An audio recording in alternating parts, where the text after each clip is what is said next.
Innal hamdalillah nahmaduhu wa nasta'inuhu wa nastaghfiruhu wa na'udzu billahi min shururi anfusina wa min sayyiati a'malina man yahdihillahu fala mudilla lahu wa man yudlil fala hadiya lahu. Asyhadu an la ilaha illallah wa asyhadu anna Muhammadan abduhu wa rasuluhu. Amma ba'du. Selamat pagi anak-anak yang soleh dan solihah. Apa kabar kalian hari ini? Semoga kalian selalu dalam lindungan Allah Subhanahu wa taala dan semangat untuk belajar lagi. Pernahkah kalian mendengar pepatah lidah itu lebih tajam dari pedang? Ya, ucapan yang keluar dari mulut kita ya bisa menjadi obat yang menyejukkan, tapi bisa juga menjadi racun yang mematikan. Hari ini saya ingin mengajak kalian menyelami sebuah kisah inspiratif dari seorang ulama besar, seorang imam mazhab yang sangat terkenal dengan kebijaksanaannya, terutama dalam menjaga lisannya. Beliau adalah Imam Malik bin Anas. Semoga Allah meridhoinya. Imam Malik hidup di kota Madinah, kota Rasulullah. Ilmunya sangat dalam, hafalannya kuat, dan jutaan orang datang dari seluruh penjuru untuk berguru kepadanya. Beliau adalah perawi hadis yang sangat terpercaya dan pendiri mazhab Maliki yang diikuti oleh umat muslim di dunia. Namun, kehebatan Imam Malik tidak hanya terletak pada ilmunya yang luas. Ada satu sifat yang mulia yang membuatnya sangat dikagumi, yaitu kebijaksanaannya dalam berbicara. Beliau sangat berhati-hati dengan setiap kata yang keluar dari mulutnya. Beliau tahu seorang ulama adalah panutan. Ucapannya akan didengar, dicatat, diamalkannya. Karena itu, beliau tidak ingin sembarangan berbicara. Suatu hari ada seorang lelaki yang datang dari daerah yang sangat jauh berkendara berbulan-bulan hanya untuk bertemu Imam Malik dan menanyakan beberapa persoalan agama. Begitu sampai di majelis Imam Malik, ia langsung duduk di hadapan beliau. Lalu dari sebuah kantong, ia mengeluarkan secari kertas berisi 40 pertanyaan yang sudah lama ingin ia sampaikan. Dengan penuh harap, ia mulai membaca pertanyaan itu satu persatu. Setelah selesai, ia menatap Imam Malik, menanti jawabannya yang selama ini ia cari. Namun, apa yang terjadi di luar dugaannya, Imam Malik diam sejenak lalu berkata, "Maaf, aku tidak bisa menjawab satupun dari pertanyaan." Bayangkan anak-anak, kekecewaan orang itu. Dia udah datang dari jauh, bermaksud mulia, tapi ditolak. Langsung wajahnya berubah sedih. Dia berkata, "Imam, mengapa?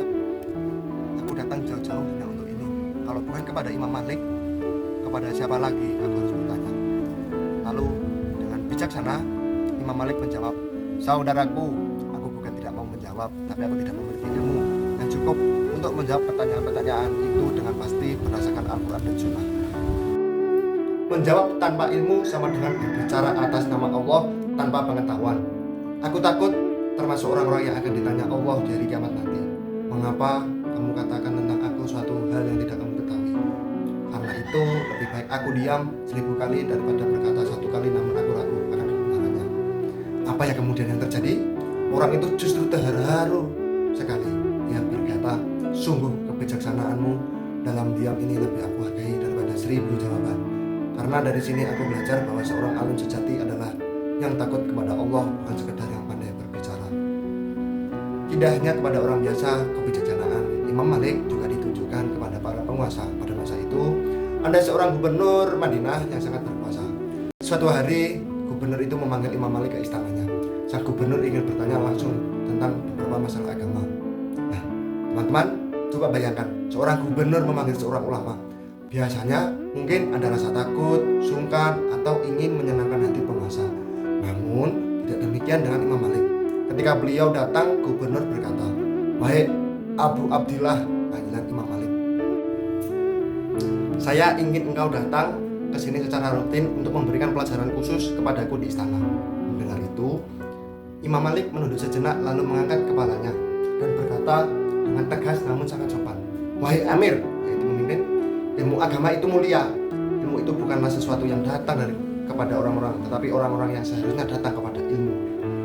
Jika Tuan ingin belajar, maka Tuanlah yang sepantasnya datang ke majelis ilmu, duduk bersama para penuntut ilmu lainnya, dan merasakan keberkahan itu. Saya khawatir jika ilmu ini dibawa ke istana, ia akan hilang wibawanya. dan Tuhan pun tidak akan mendapatkan manfaat yang maksimal. Bayangkan keberanian Imam Malik, dia menolak permintaan seorang penguasa. Tapi lihatlah alasannya. Beliau ingin menjaga kemuliaan ilmu. Beliau tidak ingin direndahkan dengan datang disuruh-suruh. Beliau juga ingin memastikan gubernur itu mendapatkan ilmu dengan yang benar, dengan merendahkan hati. Apa reaksi gubernur itu? Marah?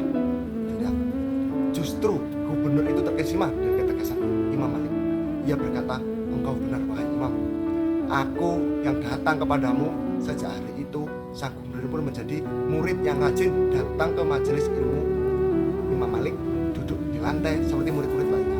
Solih dan solihah, dari dua kisah tadi, yaitu ada mutiara hikmah yang sangat berharga yang bisa kita petik untuk kehidupan kita sehari-hari. Yang pertama, dari 40 pertanyaan itu kita belajar tentang kejujuran dan keberanian untuk berkata tidak tahu. Imam Malik mengajarkan bahwa tidak tahu bukanlah aib. Justru aib yang sebenarnya adalah memaksakan diri menjawab sesuatu yang tidak kita ketahui. Dalam hidup, kita seringkali ingin terlihat pintar di depan teman-teman. Lalu kita asal bicara atau bergosip tentang sesuatu yang belum jelas kebenarannya. Nah, mulai sekarang biasakanlah berkata jujur. Jika tidak tahu, katakan aku belum tahu. Aku akan cari tahu.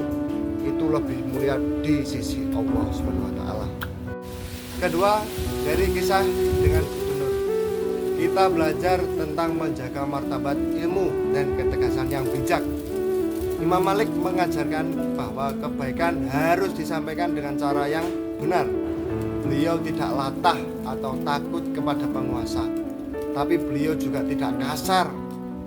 Beliau menolak dengan alasan yang logis dan mulia. Dalam pergaulan, jika kita melihat sesuatu yang tidak benar, kita harus berani menyampaikan kebenaran, tetapi dengan cara yang bijak, sopan, dan penuh hikmah, agar tidak menyakiti hati orang lain. Jadi anak-anak, mari kita jadikan Imam Malik sebagai panutan. Jagalah lisan kita, pikiran dulu sebelum berbicara. Apakah ini benar? Apakah ini bermanfaat? Apakah ini membuat orang lain senang? Jika jawabannya tidak, maka lebih baik kita diam. Diamnya orang bijak lebih jauh berharga daripada omongan orang yang sia-sia.